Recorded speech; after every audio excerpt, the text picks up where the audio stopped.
Good afternoon, and thank you for joining me on this absolutely beautiful Erie County day. We have one new positive to report in terms of COVID-19. The individual is in their 40s, and they are located in Zone 1, which will be posted on the cumulative cases map at eriecountypa.gov.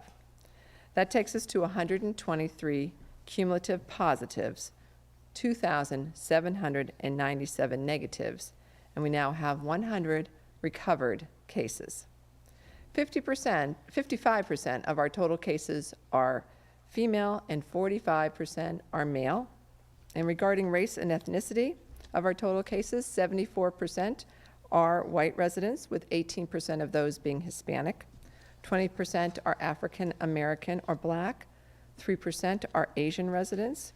2% are multiracial residents, and 1% residents are unknown. An update on surrounding counties. Crawford County has 21 cases. McKean is reporting 8 cases and 1 death. Venango County has 7 cases, and Warren County now has 2 cases.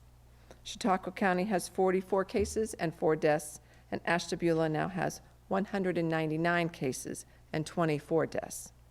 And the state is now reporting 58,698 cases and 3,943 deaths.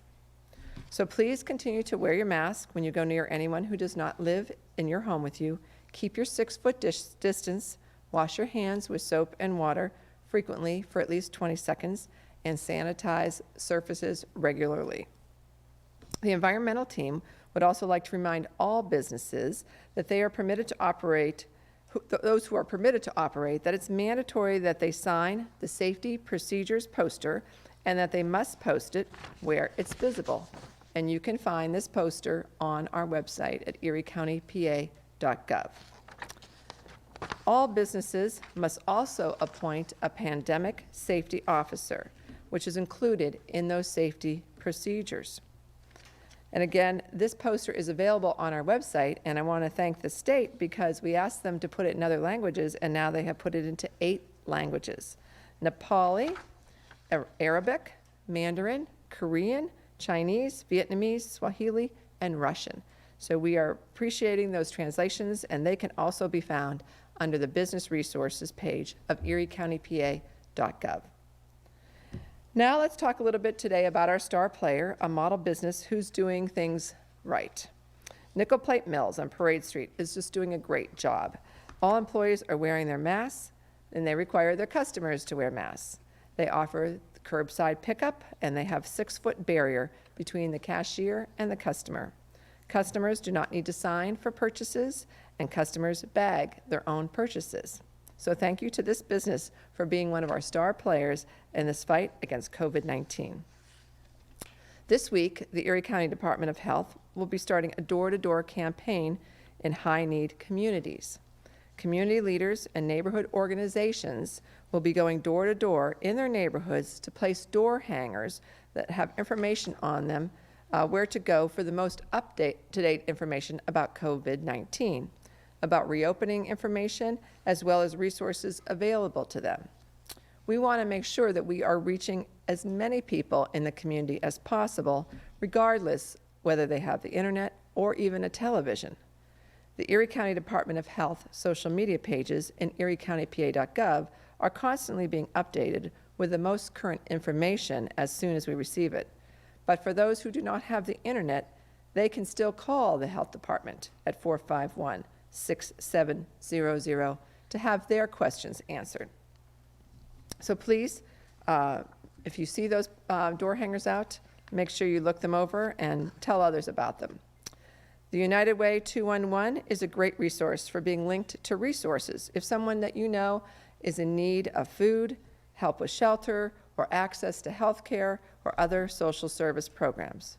We want to encourage people to use the services and the resources that are available to them. This campaign of the door hangers is also serving a second purpose. We know that in the last few weeks have been socially isolating for many people, and many people are suffering from depression, anxiety, or some other mental health issue. Some folks may not be willing to reach out when they feel this need. So we're asking community residents to check on their neighbors while maintaining that social distance.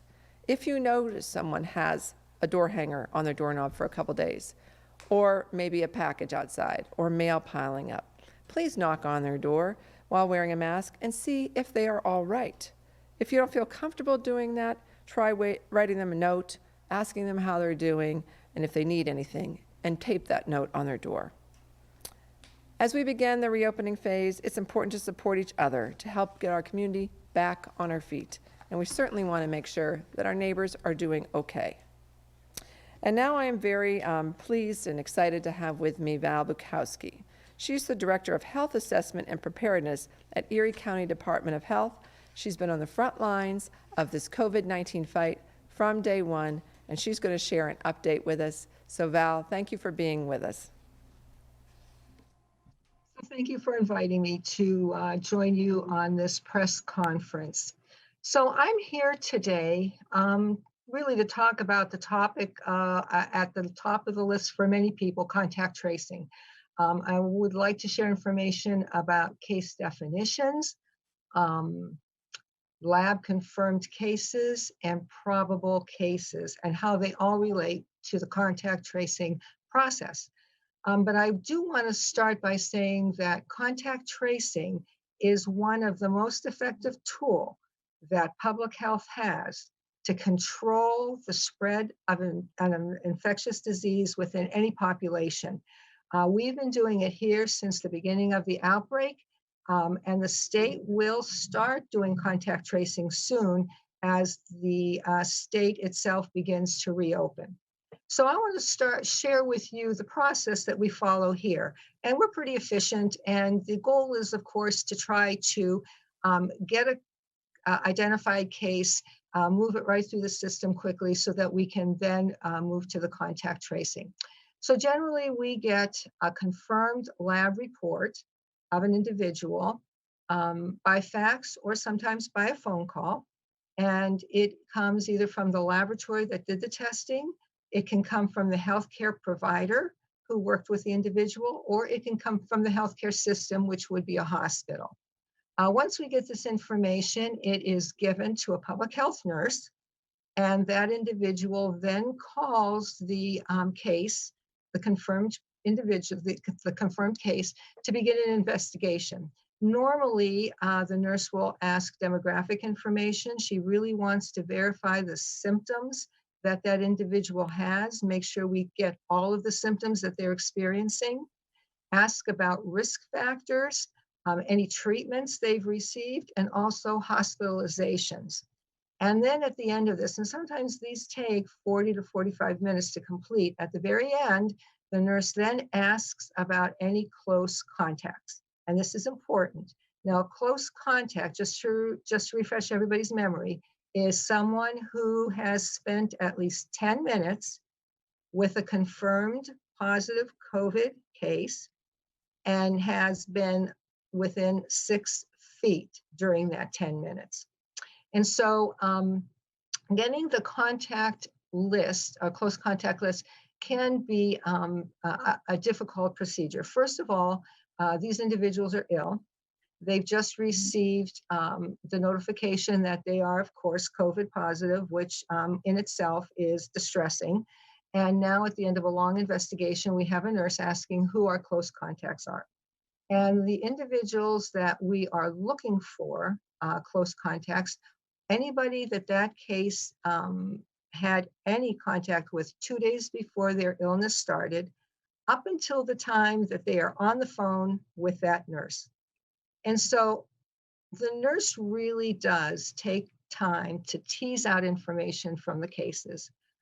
She spends a lot of time trying to review the days with these individuals to try to get a really comprehensive list. And that's important. As we move forward, you can see how important it is to try to identify all of the probable cases that may be out in the community. So once the contact list is completed, then the information is shared with a disease investigation specialist. and that, or the nurse herself. And these individuals then start to call all the contacts on the list. We have had some individuals who have had 25 contacts. Um, we have some who have no contacts. And so it just depends on um, their family size, whether they are working out of the home during this time, and their movements throughout the county. So once we have a list of contacts and the disease investigator calls the individual, they will ask them questions about illness, because that's what we're interested in. So if the close contact of the positive case reports symptoms, COVID-19 symptoms, they'd be considered a probable case based on the CDC guidelines. So using the case definition provided by the CDC, any individual who has COVID-19 symptoms and who has been in close contact with a laboratory confirmed case is considered a probable case. And they don't need to have any laboratory confirmation for this. The probable cases are asked to self-isolate and follow the same guidelines as a confirmed case would follow. And in addition, the public health nurse is going to follow up with this individual and complete an investigation, because now this probable case is considered confirmed. And if it's a confirmed case, we need to do an investigation, get their symptoms, their risk factors, which we know is the contact, but also get a list of close contacts from that contact. This can be a cascading procedure as we move along. There are close contacts who also don't report any symptoms when contacted by one of our staff. These individuals are told to quarantine for 14 days after their last interaction with that confirmed case. Because many of the contacts that we call don't really know who the index case is. We don't share that information. We give them their dates. So we tell them what their first day is and then what day 14 is. And usually during that time, we may do a check-in call. And then at the end, maybe give them a call just to let them know that they are released from their quarantine.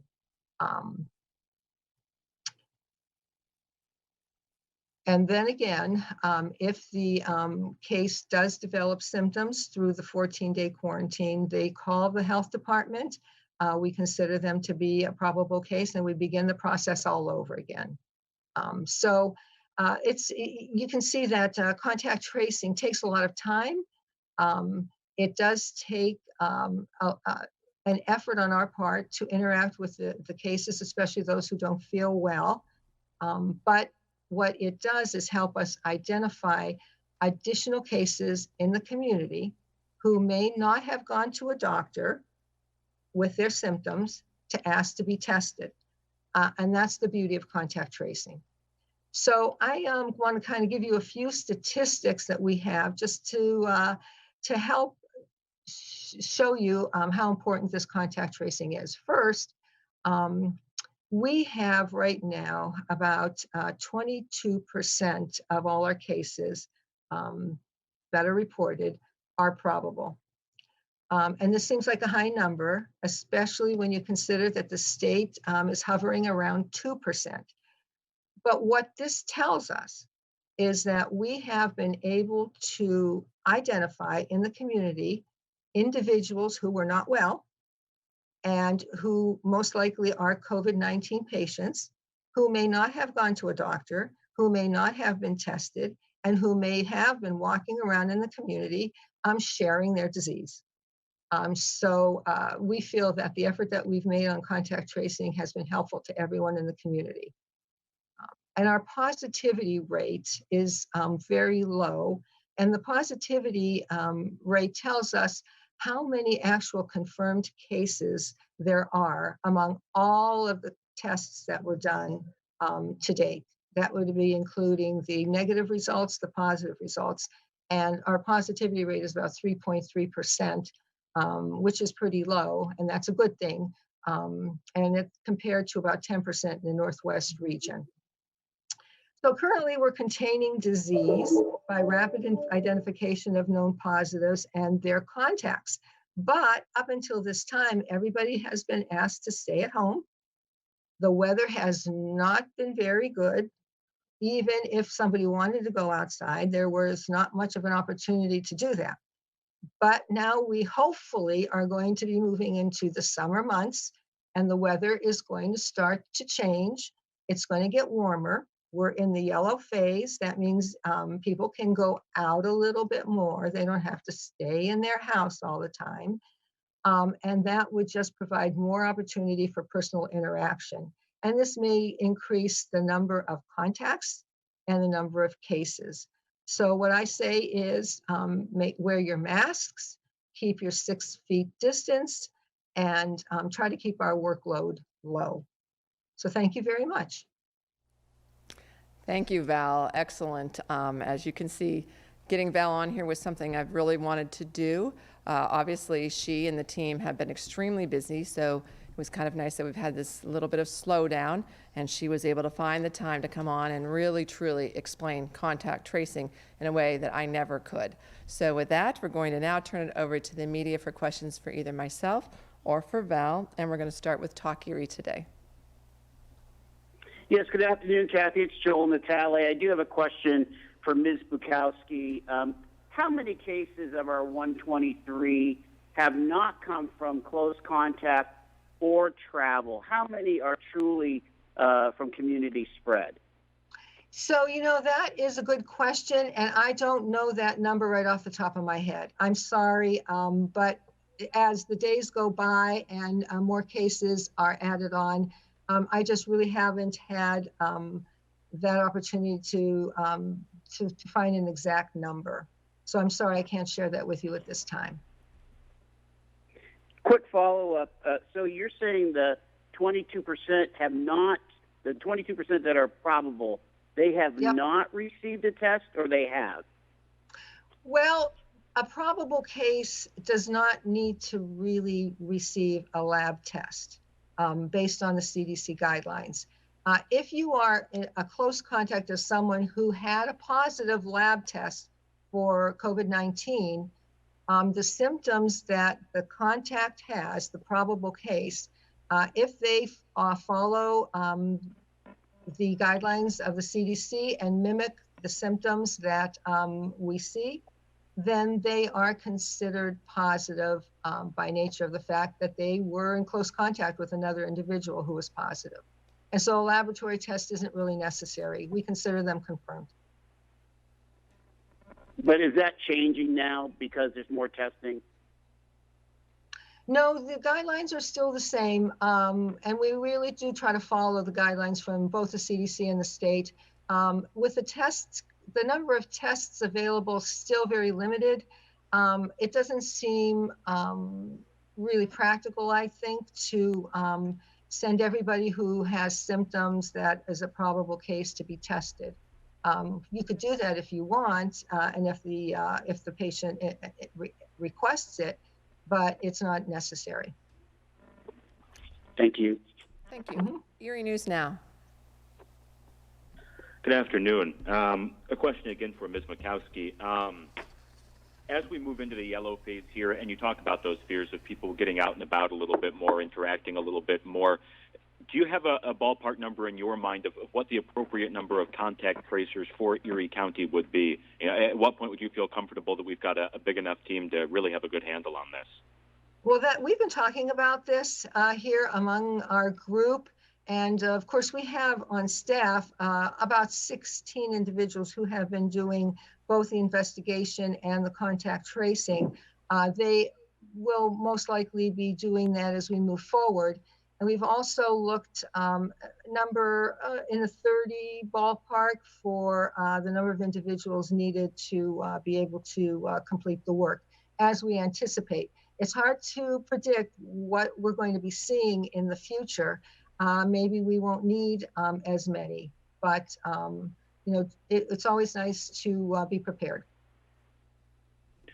So do you think that the 18 the county's looking to hire, is that kind of the right number right now, or would you like to see more, or does it just kind of depend? Well, I'm thinking, my own opinion here is I would be very happy to see 18 people come on board to help. And then if things really ramped up, what's to say that you can't see if there are other people available? But I think at this point in time, that's a good number. Thanks so much. Jet TV. Hi, Kathy, Samir. This is for Valerie as well. So how long, I guess, is a contact tracer on a specific case? Is there a set time frame or do they vary?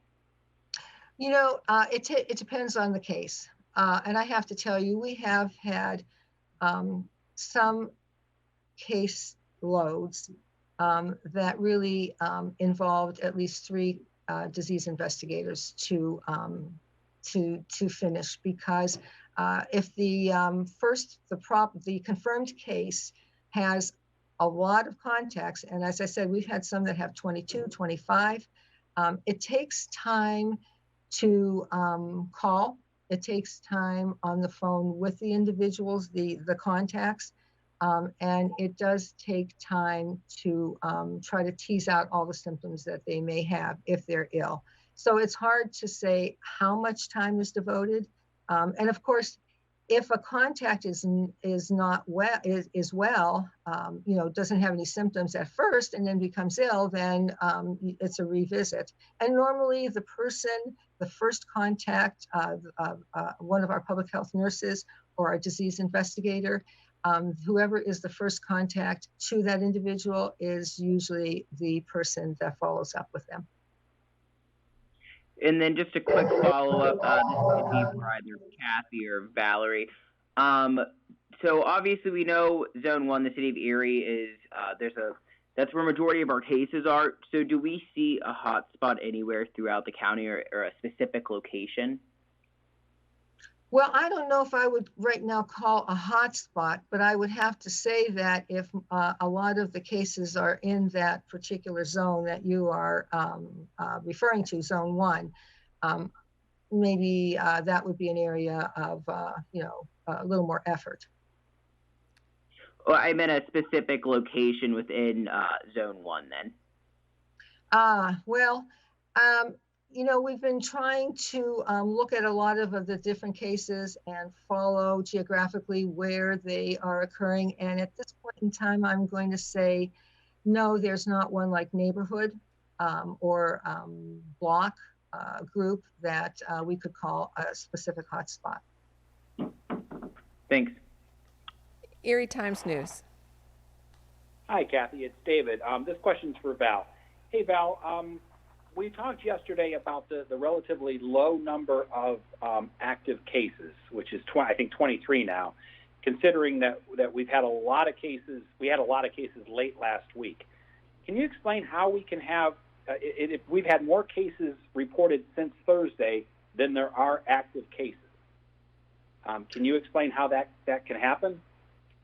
So yeah, that's a good question. Hi, David. I would expect that. You know, you have to first of all remember you have to think about the transition of cases. You know, we had a lot of cases, and they're when they are released from isolation, and so it really depends. If they were quarantine cases, they have a 14-day period, and so that's a little bit longer. For an individual to be, before they can be released from isolation and be considered recovered. If they are an isolate, then the number of days for them to be under isolation may be less. And so I think it depends on time frames, when an individual can be released. Some people can, especially for the confirmed, for the 10 days, it's 7 days. If you're symptom-free, another 72 hours without a fever. Some people aren't better at 7 days. Some people aren't better at 10 days. It just depends on the cases. And so I'd have to go back and sit down and do some counting, David, and I don't have that under my hat right now. Does some of it seem to do, Val, with the fact that we've had a lot of younger people and just based on the fact that there doesn't seem to be too many in the hospital, that they've been fairly mild cases lately? So I don't know, and that would be something I'd have to talk to the nurses about in terms of the severity of the cases. I can't, I really am not in tune with all of the clinical guideline, the clinical aspects of all of these cases. So I really can't say yes or no for that. But it doesn't matter whether they were mild or a little worse. They still do have that 10-day, if they are confirmed positive, at least 10 days isolation.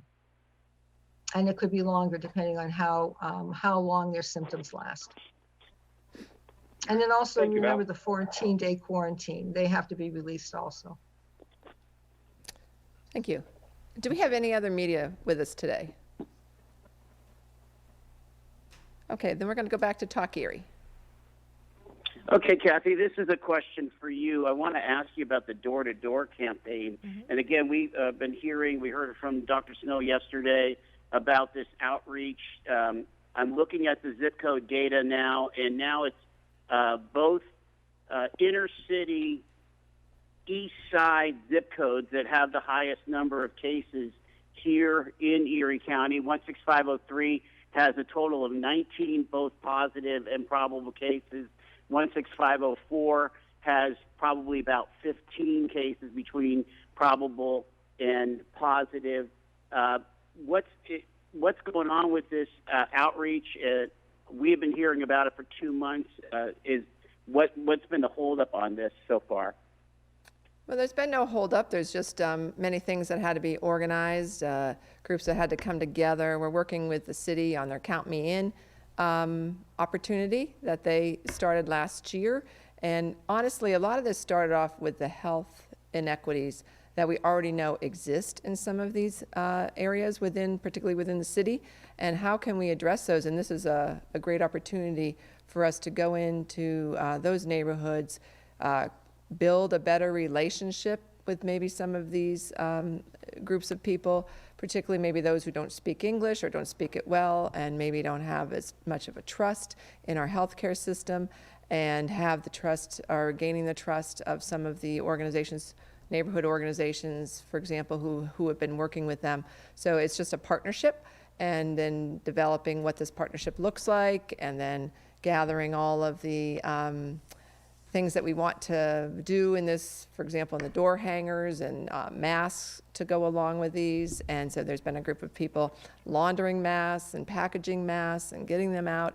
So there's just been a lot of logistics. So there's been a lot of work being done, and now we're at the point where we're actually going to be putting things at people's door. But that doesn't mean there hasn't been a lot of work been going on here for the past month, really, on this. Quick follow-up. Are you concerned at the number of cases that are coming from the inner city and the east side? So you got to realize where people live, that the density of any community where the people live is going to always be probably more cases. That's a very dense neighborhood that you're speaking to in terms of population. It's also a place where people often don't have the resources that many others do. As I said early on, there's people who don't have the internet, who aren't watching me today and probably have never watched me, and others come on TV or on the radio and speak to them about these kind of things. And so we have to find new ways and different ways to communicate with them. And so that's what we're trying to do. Thank you. Erie News Now. Hi, I'd like to be ambitious here and ask both of you to respond to this. As we hit another day here with relatively low cases, just one today, phenomenal news, is there a little bit of a sigh of relief after seeing that 9 last Thursday, 10 on Friday? Is there a little bit of relief now as things seem to have kind of gone back toward what we had been experiencing? Well, I can let Val answer, but I'll first say I think we have a little bit of we can take a breath, and I particularly say that for the teams doing the contact tracing. They needed to catch their breath after being extremely busy in those couple really big number days, and I'll let Val speak to it then. So yes, I would have to say that my coworker Jeff, who is here at the crack of dawn, always looking for the lab reports, is relaxed. Last week, I have to say there were an incredible number of cases that came in, and I think part of it was due to maybe a little bit of lag in reporting. You know, lab reports come in different times. Some come in within 48 hours, some take a little longer, some take a little less. It just depends on how everything is reported. And sometimes we just get a lot at one time. But it does make our life very hectic. Thank you. Jet TV? Yep. Hi, Kathy. Samir again. So has there been, this question's for you, has there been any other guidance or word from the state when speaking about the green phase or possibly turning green? There's been no further guidance from the state on the green phase, and I don't expect to hear any for a while yet. And then today, of course, in Judge John Mead's courtroom, the FOP hearing taking place. Do you have any comment on that? So we had the hearing today. I've just heard that the testimony was given on both sides and that Judge Mead will come forward with a ruling, not today. I don't even know that it'll be this week. And we'll just await his ruling on this. All right, thanks. Sure. Erie Times News? Yes, Kathy. Have we heard of any cases? We've been hearing a lot nationally in the last week about this serious inflammatory disease that's popping up in children that is related to COVID-19. Have we had any reports about any of those cases here in Erie County? I have heard no reports of anything like that occurring in this community. As we know, we've had a few children under the age of 5, but I have not heard of anything like that, and I'm obviously very grateful for that. Thank you. Talk Erie? Do you have any last questions? Really quick, we've been getting hammered about this business that had the 6 cases. They're saying we should file a Freedom of Information Act. If they would have not passed a health inspection, if they had not enough sanitizer in their cleaning bucket, they would have been written up as a critical violation by the health department. They're saying, the folks are saying that the business does not deserve to be shielded. The individuals do. What's your comment about that? So first of all, the Erie County Department of Health only has jurisdictions over restaurants. And so I guess whoever is saying that is assuming that this must be a restaurant, because we don't have jurisdiction over other stores. So again, rumors are out there that people have no basis behind their rumors. And I'll go back to the same thing. I guess I was thinking about this the other day. In the beginning, I remember everybody was getting pretty worked up because we weren't telling them where the first cases that came forward, where they lived. And people wanted to know where they lived, and I demand to know, I need to know, I have to know. And we told them, and I mentioned it many times, it will give you a false sense of security, first of all. And secondly, it's not going to protect you anymore to know where this person resides. And so we moved on from that, and I feel like this is almost the same, because the people that worked in that business that got ill, we didn't even know that they were ill, that they were positive until they were already home and already isolated and already positive. So as Valerie said, sometimes it can take 48 up to longer than that to get the results back from a test. And when someone is given a test, so they have symptoms, they go to get the test, they are told by whoever gives them that test that they need to stay home and be quarantined at that point until they get the results of their test. If it's negative, of course, they don't need to remain in that quarantine or isolation, but if it's positive, then they continue to stay in that. So these people have long been out of that business and home and recuperating from COVID-19. So the name of the business is not going to protect you. The name of the business is not going to protect anyone else any more than it would be if I just named any business, because every business, as I said, COVID-19 could potentially be in that business when you walk in the door. It could be the person coming in front of you. It could be the person beside you doing their shopping. It could be somebody who works there. All of these people could be asymptomatic and carrying COVID-19. None of us know where the COVID-19 virus might be lying. And so it's not going to change anything by telling you the business. So I guess that's what I have to say to that. Thank you. Erie News Now. One final one, looking forward to the weekend, as I think all of us are by a Wednesday, as we see potentially nice weather on the way. Any fears, any warnings to people both in our community, words that they should hear, and then any fears about people coming from other areas to enjoy a gorgeous weekend in northwestern Pennsylvania?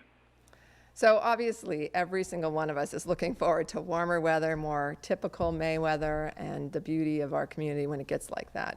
And so I say the first thing is go outside and enjoy it and get some good mental health going when you're out there in the sunshine and feeling that warmth of our community. So that's the first thing. But while you're out there, remember that COVID-19 could be anywhere that you are, and the person that you run into or that you decide to go and be with could be the person who is a positive carrier. And there's incidents of people who've gone out and done, outside activities with a friend, and then next thing you know, they get a call from our Department of Health saying you have had close contact with a positive case of COVID-19 and you now need to be quarantined for 14 days. So that can happen to each one of us.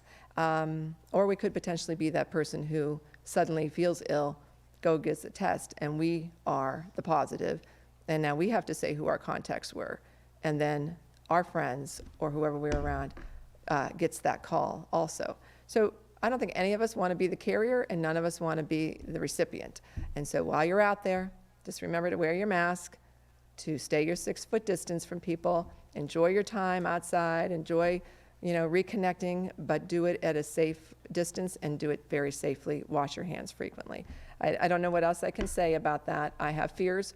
We all have fears, but we also want to be back together. We want to be able to reconnect in our community. Just please do it safely. And yes, we are concerned about people coming from other places because they will come to our community, put their boats in the water, to just go to our beaches and to enjoy our community. And I just ask all of those people to just follow the guidelines when you're in our community, help to keep us safe while you're here visiting our community. And Jet TV, do you have any final questions? Yes, just one more, Kathy. So this is in reference to the business. I had a couple of viewers reach out. I imagine all the news outlets have, but I just wanted to read you what they wrote and just get your opinion, thought, or reaction to it. So they say citizens have no right to know the status of a COVID patient. So any individual, they're of course protected by HIPAA laws and deserve such protection, but a business is not protected by HIPAA. And if you are having this, or if you do have this information that is collected and gathered through taxpayer expenses, something just popped up,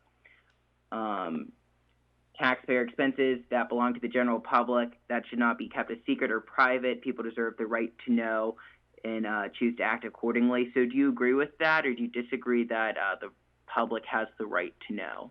So we have had, I think, 2 right-to-know requests coming in about this, and they have been denied by our solicitor, and he has the legal support behind state and federal law that does allow him to deny those requests.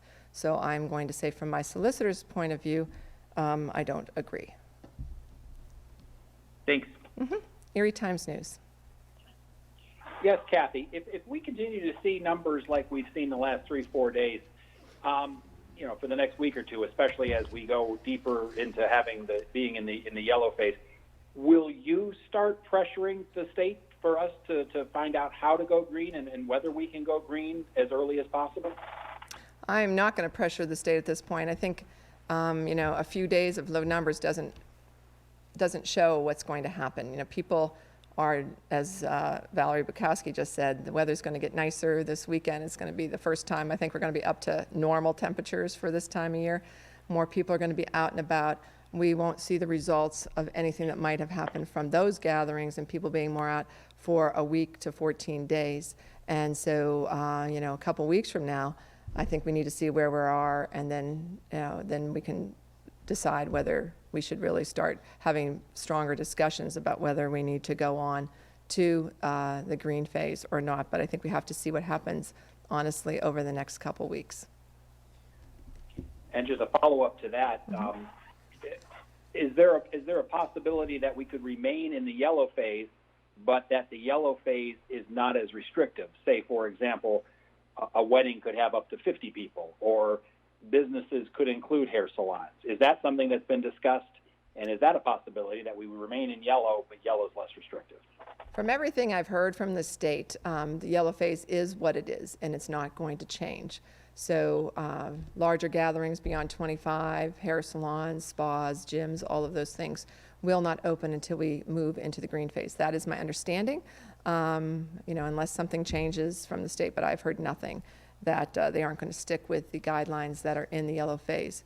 And I will talk about this just a little bit more probably tomorrow, but there was a warning that came out from the insurance commissioner, I think, that if a business does not follow the guidance of the state, they could, in fact, potentially lose their liability insurance that they have for a myriad of things. So if they aren't following the guidance on COVID-19 and someone slips and falls at their business, they may be responsible and not have the insurance coverage that they expect they have.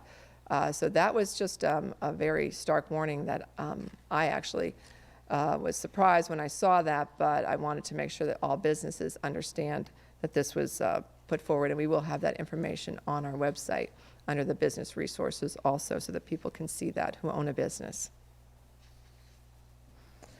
Well, thank you all, and I want to thank Valerie Bukowski again for being with us today. She's phenomenal, as you can hear, and she just is an example of the truly professional and skilled and knowledgeable staff that we have at the Erie County Department of Health, and I would say in county government as a whole.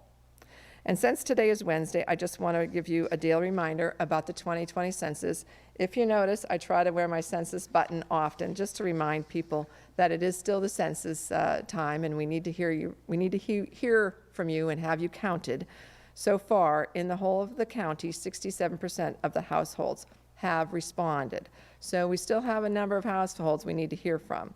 And within the city of Erie, 58% of the households have responded. So if you haven't responded to the census yet, please do so, and please encourage your neighbors, your family, your friends to do so.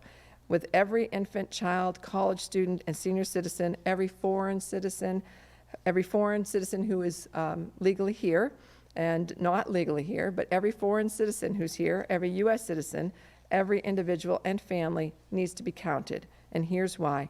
Erie County could lose up to $1.06 billion, that's billion with a B, in federal funding that could support our schools, our roads, our neighborhoods, our community centers, our health care, our housing, our public safety, and our parks over the next 10 years. So by law, your personal information cannot be shared with any individual or agency for 72 years. You can respond by mail, by online at 2020census.gov, by phone 844-330-2020. I'm sorry, 2020. That's 844-330-2020. And as a reminder, the U.S. Census Bureau is hiring, so if you're a person who's out of a job and you're looking to find some way to work and to bring in some income to your home, please go on their website because they are hiring now. They are part-time and they have flexible hours, and they start at $16 an hour. So again, 2020census.gov/jobs. So finally, again, a big thank you to Valerie. Thank you to all who are working so hard at the Erie County Department of Health and on this entire COVID response. And I ask all of you to continue to help us and help our staff not get overwhelmed by staying as closest to home as you can, and by staying safe and by staying calm. Thank you.